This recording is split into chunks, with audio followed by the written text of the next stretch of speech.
Hello everyone, today we are going to learn basic Inventor tutorials, how to use Thicken tools. I will create new part and you can click start to the sketch, choose top plane. Now we draw rectangle as example and click finish sketch. Use extrude tools to convert into 3D. If you want to use these thickens, you can click and then you need to select for face of the object. I will select this top face. We can also set for the distance for thickens. I will set into 8. And then if you done, you can click OK. So it will be automatically thickens into X point. So I will select again this thicken or offset tools.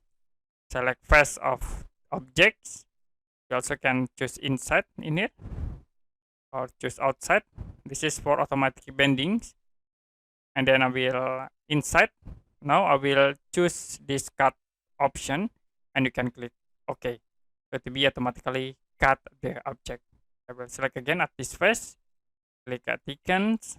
I will set into cut tools. I will set distance into 5. Then you can move into inside. Click OK. Okay, that's it for basic Inventor tutorials, how to use Thicken tools. And if you have any question about this tutorial, you can comment below this video.